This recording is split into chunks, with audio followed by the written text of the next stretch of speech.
welcome to the Jewels to Rule show, brought to you by Royalty and Power Enterprises. And like usual, we're going to drop some jewels on you for the mind, body, family, and finances. Now, today's episode, what we looking at here? Hold on, y'all. Let me make sure everything operational. Oh, it's me. Okay, let's go. Hold up. There we go. The three things that are blocking your freedom. There's three things blocking your freedom. Today, we're going to take a look at it in depth so you can have a full understanding on what is actually holding you back. And as we say, the status correction movement or the redemption movement or the movement of sovereignty, not the sovereign citizen movement, which is a failure by even saying those words, but the movement of sovereignty, the movement of redemption, the movement for self governing. All right, now without further ado, it all starts off with your identity. Your identity is the main thing that is keeping you bound. And what do I mean by your identity? Let's go ahead and take a more in-depth look at this here. So let's say your name, of course. Things that, how do we say, put us in communication with you, like telephone number, address. But it's also going into your citizenship and your nationality. So first we have your name. Okay.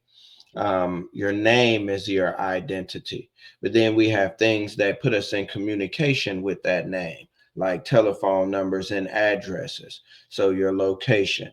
And in this locational description, you must know the difference between residence and domicile. There is a difference between residence and domicile. So you have within your identity, you have your residence and domicile, and you have your nationality. We're going to be going through these three different aspects here. So your identity is one, but within your identity, we're dealing with your residence, location, domicile. Okay. And we're dealing with your nationality. All right. So that would be, and those two have some interconnections, but I don't want to give it away before I give it away. So put your crowns on. Make sure you got your regal views on. Why you need your regal views on? You're going to need your regal views on to make sure you got the perfect perception on how to rule. So without further ado, let's go on in here. Let's look at the principle called the item sonens doctrine. Okay. You're going to need to understand the item sonens doctrine. And this is a definition from Black's Law Dictionary, second edition. All right. And we're looking at the item sonens doctrine. It says, this is the concept of sounding the same or alike, having the same sound. The term applied to names which are substantially the same, though slightly varied in spelling. For example, you have Lawrence and Lawrence. Both sound, phonetically sound the same. That's the sonins part, but they are slightly different.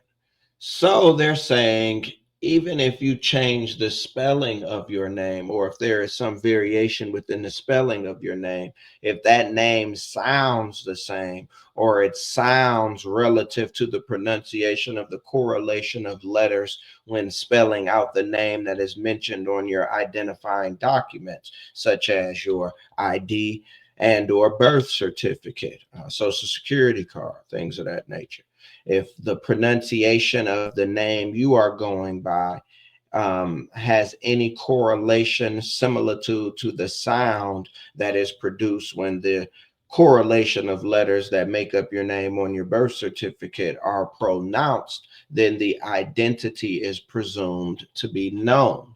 You want more details? Of course you do. Let us drop the jewels on you. That's what you're here for. Is your crown on?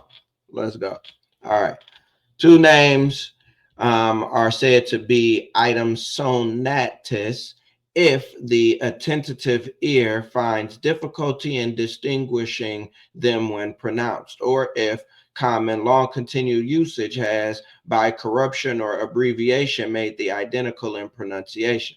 So different long continued usage, whatever, spellings may be, off, but the pronunciation is the same. Then you got the case law behind it. Let us continue. The rule of item sonance, you want the rules, right? The rules to do what? Let's find the rules to rule over your identity. The rule of item sonance is that absolute accuracy in spelling names is not required in legal documents or proceedings, either civil or criminal. That if the name as spelled in the document, though different from the correct spelling thereof, conveys to the ear, when pronounced according to the commonly accepted methods, a sound practically identical with the correct name as commonly pronounced, the name thus given is a sufficient identification of the individual referred to, and no advantage can be taken of the clerical error. So you don't want to change your identity by instituting clerical errors, meaning you don't want to change your identity by instituting a variation of spelling. You are going to want, drum roll, a whole new sound for your identity. That's foundational. Then when you get past the sound aspect, they got a little bit more for you. They're not done picking apart. They're finna go into the depth of your identity here. So it's going to go into your nationality, and this is going to go into the aspect of state nationality as well as United States nationality. And this will be brought up based on the type of defense you are projecting. If you are projecting the right defense, if you are following the freedom chart for financial and legal freedom, then you will be projecting the right defense, which will, and in the right sequence, which will, as we say, induce the conversation about your nationality. So if you want more information on the freedom chart and the proper process of how to analyze it and follow it, book a roundtable session. We're here to give you the rules to rule. Back to the Jews. Okay, so we're going to be dealing with your nationality. Your nationality is going to come into play. Now, you need to understand that subchapter D of the nationality regulations, especially in part 301, where they're dealing with the definitions of words and phrases used in the Nationality Act of 1940, we're going to find out that the term national means a person owing permanent allegiance as a citizen or subject, or otherwise, you're subject. You're not ruling, you're being ruled over. If you are a national, that allegiance, okay, that allegiance is what's going to do it. That allegiance is what's going to prevent you from ruling. And it's coming through the terminology, the classification that comes with the word national. So national means a person owing permanent allegiance as a citizen or subject or otherwise to a state, including the United States. So including the United States. So the state and the United States. So people saying, oh, I want to be a state national. Oh, you owe permanent allegiance to that state as well as the United States. And in this regard, all right, in this regard, we can clearly see down here in section 301.2, we see the term allegiance means the tie which binds the individual to the state of which he is a national and denotes the sum of the obligations which he owes to the state. So now if you're a national, if you have United States nationality, that is holding you back. You cannot be a national of the United States in any way, meaning you have to represent a totally different country. All right, maybe this country would be established by you, considering you are interested in self-governing, right? Right. Okay, so now we go into deeper details of your nationality, because usually your nationality is relative to where you are located for long-term basis, we should say. I wanted to go there, but it's actually here. So let us just read. Okay, let me go and give you the jewels. All right, how to determine your domicile. Okay, so they want to know where are you domiciled? And they're going to ask you a lot of offshoot questions to kind of get into the domicile. They say, okay, if you got a new identity, you got that handled, and you got a different nationality, all right, you don't owe us allegiance, you got that handled. But if you're within our physical jurisdiction, then you do owe us subjection. That's why, here we got to go back. Let's go back. We got to drop the Jews on you again. Scooga looga loop loop. I'm sprinkling. That's the Jews being sprinkled on your crown. The clink, clink, clink, clink, clink, clink, clink. Okay, so I just sprinkled them on you. All right, let's go on back. Let's see this here. All right, so we're talking about the term national means a person owing permanent allegiance as a citizen or a subject or otherwise. So if you aren't a national through permanent allegiance, you may be classified as having a sense of national status, meaning allegiance through subjection, because you are in the territorial presence area geometrical shape they got on the map. They're saying you're within that. So you are subject. Now we're going to go into deeper detail. Okay. We're going to go into deeper detail. All right. So your nationality is going to deal with your domicile, which is slightly different than your residence. Okay. Your domicile is more of a permanent place, and your residence may be just a place where you're occupying as you're traveling. All right. So a lot of people have it in reverse. I know when I was first studying, I had the concept slightly in reverse until I just went into the depth of the law, searching out the rules to rule. All right, making sure my crown was on and it was on tight, so that if I could straighten mine out, I can go on and straighten yours out. So let's get it. Residence is traveling. It doesn't necessarily have to be permanent. And domicile is more permanent. Both of them place you in subjection. Yes, both of them place you in subjection. If your residence is within the state, you reside within the territorial jurisdiction. If you are domiciled within the state, that's even more of a commitment to being within the territorial or subject to the territorial jurisdiction. Okay, so you have your nationality, which is relative to where you live, um, and where your property is located, where your family is located. Then they're going to go to where you live, how you operate in society, how you're doing commerce, and the time in which you are doing so. So the length of time of living in the country, as well as the living dynamics, which connect as well to your family. So they want to know, are you within the jurisdiction of the United States? Why do they want to know this? Huh? Why do they want to know? Well, we got the case laws here. We got Penoyer versus Neff, which was decided in 1877. It was later modified a little bit, but it created this foundational aspect that every state possesses exclusive jurisdiction and sovereignty over persons and property within its territory.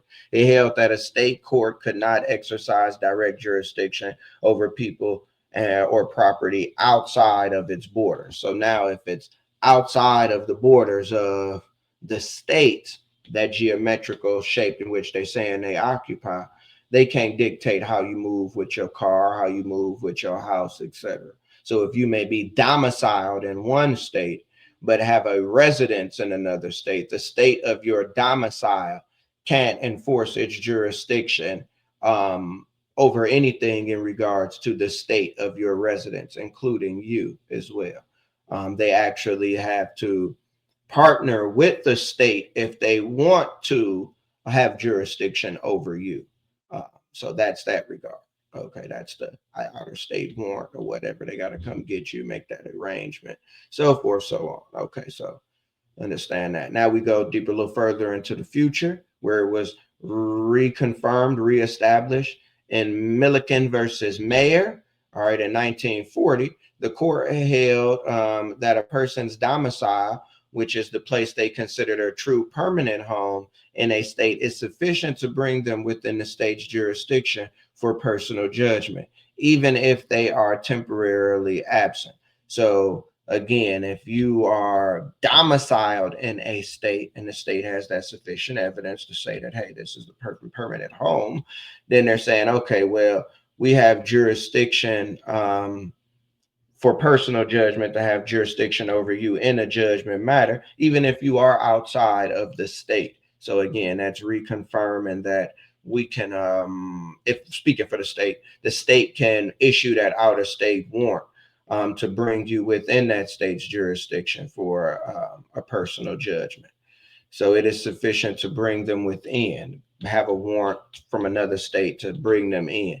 But while they're without that warrant, while they're in that other state, they have no power in that regard. So this is very, very relative to, again, your nationality being in connection with your residence, which is in connection with how you are identified. Okay. So how are you identified? Where are you identified? Where are you staying? Okay, what is the status of you being within the country? If you cannot properly explain these things in regards to the structure of a foreign irrevocable legacy trust, then you will not be able to overcome the three things that are keeping you from freedom. Your identity being connected to your residence and nationality. All right, the structure of a foreign irrevocable legacy trust allows you to do that, whether you are using the aspect of jus sanguinis or whether you're using the aspect of jus guberno. Both aspects allow you to self-govern, establish a new identity, and properly explain why you are here in the country and how you got here. Okay, so you are neither here. You are neither here based on residence, nor are you here based on domicile. A more proper classification would be sojourn. All right. Now, if you want deeper details on the aspect of how to sojourn using a foreign irrevocable legacy trust, how to sojourn with a new identity using a foreign irrevocable legacy trust, or how to operate private, because that's how you do it. You sojourn with a new identity through a foreign irrevocable legacy trust. Oh, that was a big Jew. That one just knocked you in the head. All right, make sure your crown back on. Okay, that was heavy. All right, now if you want more depth, we invite you to the round table so we can get you them rules to rule, so you can really have the, as we say, ABCs and 1, 2, 3s of the freedom industry. We want to make sure you have a perfect perception on ruling. And to make sure you have a perfect perception on ruling, we want you to go ahead and make sure you got you some regal views. What we mean by regal views, right? Yes, the regal views. We want you to have you some regal views. That's what we're talking about. All right. For all those that are entrepreneur minded and career conscious, are you constantly in front of computers, laptops, tablets, and phones, burning out your eyes, getting headaches, and feeling fatigued in the middle of the day from the grind? Then you clearly have something missing when you're focused on your vision. And that's why we are introducing the exclusive, luxury, anti-blue light technology glasses, the Regal Views, coming in the original black and gold, brought to you by Royalty and Power Enterprises, making sure you see fit to rule. But you have options when you're ruling. Your eyes can wear different crowns, like the crystal gold, giving that frozen golden glow where you can go business casual or be casually doing business. Rule how you see fit, but see through a Regal View. And if you want a softer touch without sacrificing any shine, then the crystal rose gold is how you subtly be bold with the quiet control. Step into the office or go out for meetings, whatever the reason, Regal View helps your eyes rest when you're focused on your reign. And that's why we say there is nothing on the market like Regal Views. So we just let the light shine through the competition, literally, as other anti-blue light glasses fail in blue light blocking comparison tests. It's Regal View, luxury anti-blue light glasses. Protect your reign, rule your vision.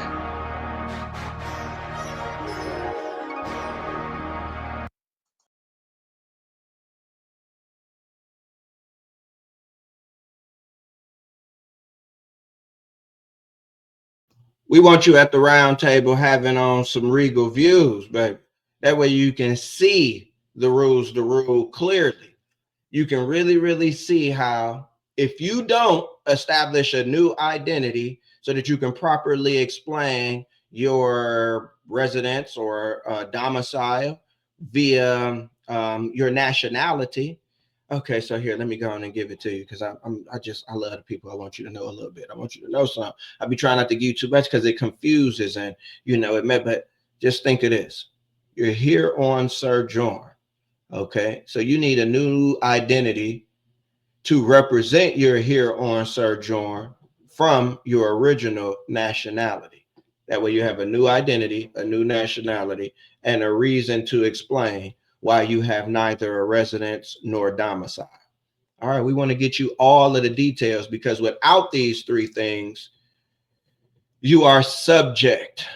Okay, you are subject to the United States, and that subjection does not result in freedom. Okay. We have enjoyed dropping the jewels on you. All right. Hope you understand them and use them, put them in your crown, let them shine bright so that you can be able to see clarity and all the truth. Have it within your sight. All right. We want you to have a blessed and royal day. Make sure you rule mind, body, family, finances, baby. All right. We want you on top.